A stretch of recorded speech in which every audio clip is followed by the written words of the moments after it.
Tiga. Bismillahirrahmanirrahim. Assalamualaikum warahmatullahi wabarakatuh. Apa kabar anak-anak semuanya? Alhamdulillah. Pada kesempatan ini kita kembali bersama-sama untuk belajar bersama tentang kisah para nabi. Kalau kemarin kita belajar bersama bercerita tentang kisah Nabi Adam, untuk sekarang kita bersama-sama belajar bersama tentang kisah Nabi Sholeh alaihissalam. Tapi sebelum kita mulai, masih ingat gak anak-anak semuanya tentang pelajaran, tentang kisah yang kemarin saya sampaikan? Ada yang masih ingat? Iya. Coba sekarang kita ulas kembali tentang kisah Nabi Adam. Yang pertama yang perlu kita ambil pelajaran dari Nabi Adam itu sendiri. Yang pertama, Nabi Adam sebagai manusia biasa punya nafsu dan bisa melakukan sebuah kesalahan. Nah, Nabi Adam sempat melakukan kesalahan yang mana Allah sudah melarang untuk mendekati bahkan memakan buah khuldi. Namun karena tipu daya setan yang begitu dahsyat sehingga terjadilah perbuatan atau melakukan kesalahan, yaitu memakan buah khuldi, yang pada akhirnya Nabi Adam dan Siti Hawa dikeluarkan oleh Allah dari surga. Namun setelah makan dan setelah mendapatkan akibat dari yang dilakukan, Nabi Adam alaihissalam sama Siti Hawa kemudian memperbanyak istighfar, memperbanyak ampunan kepada Allah, mohon diampuni dengan kalimat Rabbana zalamna anfusana wa illam taghfir lana wa tarhamna lanakunanna minal khasirin. Jadi kita sebagai manusia tidak lepas dari kesalahan. Namun ketika kita sudah melakukan kesalahan, kita segera untuk memohon ampun, memohon maaf, supaya Allah Subhanahu wa Ta'ala berkenan memaafkan apa yang sudah kita lakukan. Yang kedua, tentang sifat yang diungkapkan, sifat-sifat para iblis, yaitu tentang apa ya anak-anak ya? Tentang kesombongan, tentang iri, dengki. Masih ingat kan? Sombong itu apa? Iri itu apa? Coba mas, apa sombong? Oh iya, sombong adalah merasa bahwa dirinya benar, bahwa merasa dirinya itu lebih baik daripada yang orang lain. Sekarang yang dengki, mbak, coba apa dengki? Masih ingat? Iya betul, iri, dengki ya. Dengki atau iri itu sifat yang mempunyai perasaan tidak suka apabila ada teman, ada saudara yang mendapatkan kenikmatan dari Allah Subhanahu wa Ta'ala, sehingga inginnya kenikmatan tersebut hilang dari teman tersebut. Maka dari itu sifat sombong dan sifat iri harus kita hilangkan, harus kita buang jauh-jauh sejak dini. Ya, jangan sampai kalau kita masih kecil kita biarkan sifat sombong, sifat iri, nanti kalau sudah gede menjadi betul-betul menjadi sifat watak karakter yang tidak bisa dihilangkan. Itu pelajaran yang sudah kita sampaikan kemarin untuk mengingat kembali. Sekarang untuk pertemuan ini kita bersama-sama belajar tentang kisah Nabi Sholeh alaihissalam. Nabi Sholeh alaihissalam adalah utusan Allah, diutus oleh Allah pada kaum Samud. Nabi Sholeh adalah keturunannya Sam bin Nuh, masih keturunannya Nabi Nuh alaihissalam. Sebelum Nabi Sholeh diutus oleh Allah, kaum Samud mendapatkan anugerah oleh Allah, mendapatkan kenikmatan oleh Allah Subhanahu wa Ta'ala berupa peternakan, pertanian yang maju, sudah pandai membuat rumah. Namun semua yang sudah didapat, semua yang sudah dilakukan, mereka tidak bersyukur kepada Allah, tapi mereka durhaka dengan Allah dengan menyembah berhala. Sehingga pada akhirnya Allah Subhanahu wa taala mengutus Nabi Soleh dari kaum itu tersendiri, kaum Samud itu sendiri, ya, diutus untuk menyampaikan menyampaikan agama tauhid, yaitu agama bahwa yang wajib disembah adalah Allah Subhanahu wa taala, tidak berhala. Namun orang-orang kaum Samud pada tidak percaya sama Nabi Soleh. Soleh itu apa? Pada manusia iki, ya, dikira sama dengan mereka. Sehingga mereka meminta kepada Nabi Soleh, coba Soleh, kalau seandainya kamu itu betul-betul utusannya Tuhanmu, kalau kamu betul-betul seorang nabi, aku minta bukti, coba kamu minta pada Tuhanmu batu yang besar ini kamu pukul supaya di dalamnya nanti keluar sebuah unta betina. Setelah Nabi Soleh mendengarkan permintaan kaumnya dengan harapan akan dikabulkan permintaan tersebut, harapannya apa kalau dikabulkan? Supaya mereka semuanya bisa mau menerima kerasulan Nabi Soleh sebagai utusannya Allah.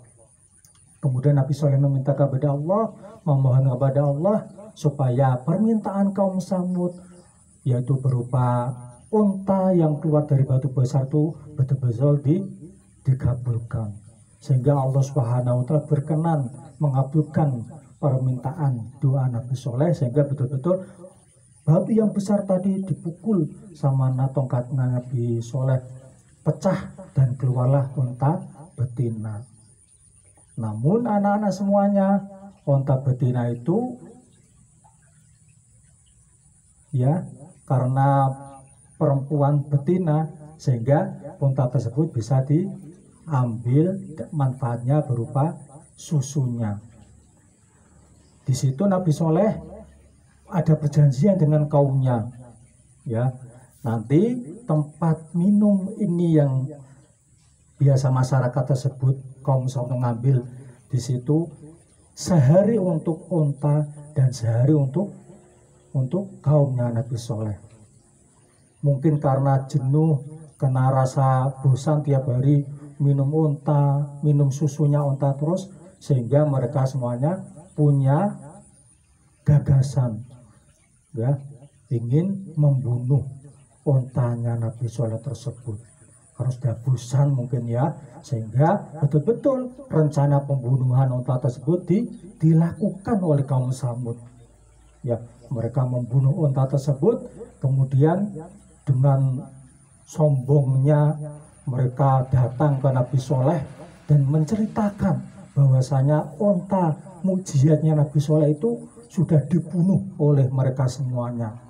Dan mereka semuanya menantang sama Nabi Soleh, kalau betul-betul kamu itu seorang nabi, coba janji Tuhanmu, mintakan kepada Tuhanmu untuk menghukum kita, untuk menyiksa kita semuanya.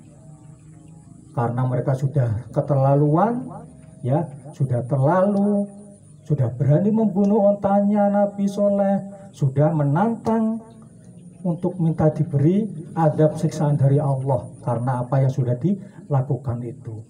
Sehingga betul-betul pada hari yang ditentukan oleh Allah Subhanahu wa taala, 3 hari setelah pelaksanaan penyembelihan unta tersebut, Allah memerintahkan kepada Nabi Soleh, nanti sebelum hari datangnya siksa untuk kaum Samud, kamu sama umatmu yang jumlahnya 120 orang yang mau beriman kepada Nabi Soleh, ya, dari 120 orang sehari sebelum diturunkannya siksa, supaya berhijrah, supaya pergi dari desa kaum Samud tersebut.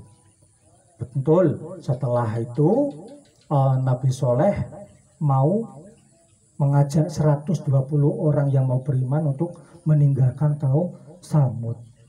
Namun sebelumnya Nabi Soleh kembali mengingatkan kepada kaum-kaumnya tadi supaya untuk mau menerima bahwa Allah adalah Tuhannya.